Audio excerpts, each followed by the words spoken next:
امید کرتا ہوں آپ خیریت سے ہوں گے اور آپ لفظی ترجمہ قرآن سیریز کو باقاعدگی کے ساتھ دیکھ رہے ہوں گے۔ اگر اس سیریز سے آپ کے علم میں اضافہ ہو رہا ہے اور قرآن کریم کو سمجھنے میں آپ کو مدد مل رہی ہے تو ہماری ایک چھوٹی سی فیور آپ ضرور کریں کہ ہمارے چینل کو سبسکرائب کریں اور جو بھی ویڈیو آپ دیکھیں اس کو لائک اور اس کو کمنٹ ضرور کریں۔ آپ کی جو ریئل فیلنگ ہے وہ آپ ضرور بتائیں، یا اگر آپ کا کوئی کویسچن ہے تو وہ آپ کمنٹ میں ضرور پوچھیے۔ جزاکم اللہ خیرہ۔ اعوذ باللہ من الشیطان الرجیم، بسم اللہ الرحمن الرحیم۔ السلام علیکم ورحمۃ اللہ وبرکاتہ۔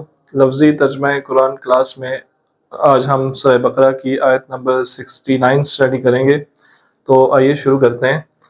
قالوا، انہوں نے کہا۔ اب جانتے ہیں کہ اس میں واو الف جو ہے یہ جمع کے لیے ہے، پلورل کے لیے ہے، اس لیے اس کا ترجمہ ہم کرتے ہیں۔ انہوں نے کہا ادعو، دعا کرو، ٹھیک ہے، یا پکارو، لنا، لا کا مطلب ہوتا ہے کے لیے، اور نا جب کسی لفظ کے آخر پہ ہے اس کا مطلب ہوتا ہے ہمارے یا ہمیں، ٹھیک ہے۔ تو ہمارے کے لیے مطلب ہمارے لیے۔ ربک، رب اور کا مطلب ہوتا ہے تم یا تمہارے،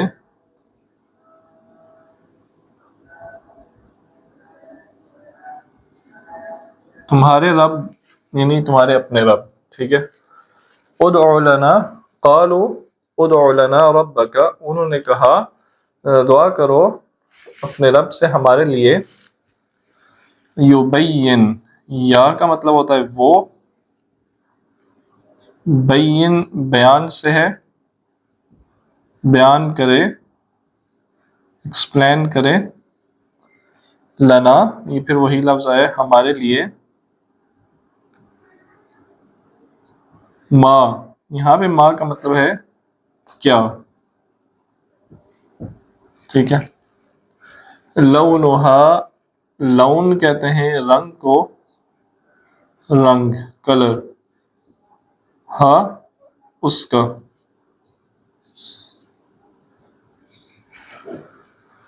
یہ بات ہو رہی ہے حضرت موسیٰ علیہ السلام کی قوم بنی اسرائیل کی، جنہوں نے ان کے خاص واقعے کی کہ جب اللہ تعالیٰ نے انہیں اس بات کا حکم دیا تھا کہ وہ گائے کو ذبح کریں، تو انہوں نے حضرت موسیٰ علیہ السلام سے کہا کہ کیا آپ ہم سے مذاق کر رہے ہیں؟ حضرت موسیٰ نے کہا کہ نہیں، میں مذاق نہیں کر رہا، یہ حقیقت میں اللہ کا حکم ہے۔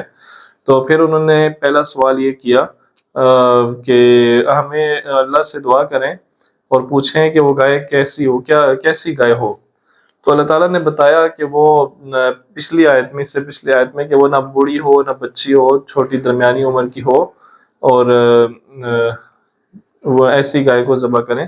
تو پھر انہوں نے دوسرا سوال یہ کیا، اپنے رب سے کہو، انہوں نے اپنے رب سے کہو کہ وہ اپنے رب سے ہمارے لیے دعا کرو، پوچھو کہ وہ ہمیں بتائے کہ اس کا رنگ کیسا ہو گائے کا، یعنی اب وہ اللہ کے حکم کو نہیں ماننا، اس میں بہت سے ہیلے اور حجتیں تلاش کرنی ہے۔ تو یہ بنی اسرائیل کا کام تھا جو وہ کر رہے۔ قال، اس نے کہا، اب یہ سنگولر ہے، قال اس نے کہا، یعنی موسیٰ علیہ السلام نے کہا، ان کا مطلب ہوتا ہے بے شک، اور ہو وہ، یقول یا سے اس کا مطلب بنے گا وہ، آگے قول کا لفظ ہے، بات کرنا یا کہنا، ٹھیک ہے، وہ کہتا ہے، انہا، ان کا مطلب ہوتا ہے بے شک، اور ہا کا مطلب ہوتا ہے وہ، بقرۃ گائے۔ دیکھیں یہاں پہ انہو آیا ہے، یہاں پہ انہا آیا ہے، پہلے بھی میں بتا چکا ہوں، دوبارہ اس لیے ریپیٹ کر رہا ہوں کہ آپ کو یاد آ جائے۔ انہو یہاں پہ ہو ہے، یہاں پہ ہا ہے۔ یہ ہو جو ہے یہ اللہ تعالیٰ کے لیے استعمال ہوا تھا، اور اس کو مذکر استعمال کیا جاتا ہے، ٹھیک ہے۔ اور ہا جو ہے یہ گائے کے لیے استعمال ہوا ہے، تو اسے مؤنث استعمال، گائے مؤنث ہے اس لیے ہاں مؤنث استعمال کیا گیا ہے، ٹھیک ہے۔ صفرا، صفرا کہتے ہیں پیلا رنگ، صفرا پیلی، گائے ہے نا تو پیلی، پیلے رنگ کی ہو۔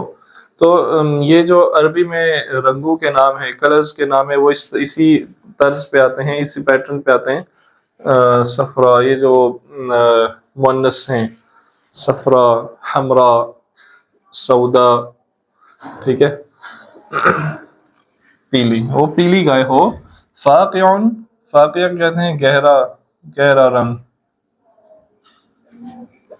گہری پیلی، گہرے پیلی رنگ کی ہو، مطلب کہ یہ گولڈن کلر بنتا ہے تقریباً، ٹھیک ہے۔ پیلا رنگ ہو اور وہ گہرا ہو تو یہ گولڈن کلر بناتا ہے، سنہری رنگ۔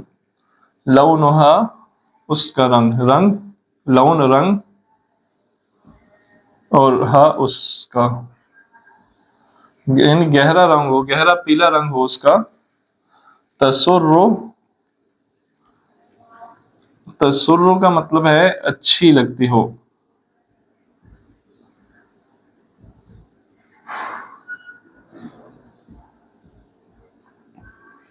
آپ اس کا ترجمہ یاد رکھ سکتے ہیں مسرور سے، مسرور کرتی ہو، ٹھیک ہے، خوش کرتی ہو، اچھی لگتی ہو، بھلی محسوس ہوتی ہو، ناظرین، دیکھنے والوں کے لیے،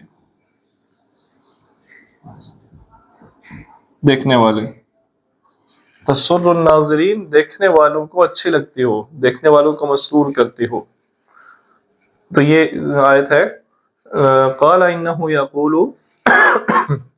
حضرت موسیٰ علیہ السلام نے کہا کہ وہ اللہ تعالیٰ، وہ کہتا ہے، یعنی اللہ تعالیٰ کہتے ہیں کہ وہ گائے پیلے، گہرے پیلے رنگ کی ہو اور تسر الناظرین، اور دیکھنے والوں کو اچھی محسوس ہوتی ہو، ٹھیک ہے۔ تو یہ اس آیت کا ترجمہ تھا۔ انشاءاللہ اگلی آیت کے ساتھ اگلی کلاس میں ملتے ہیں۔ السلام علیکم ورحمۃ اللہ وبرکاتہ۔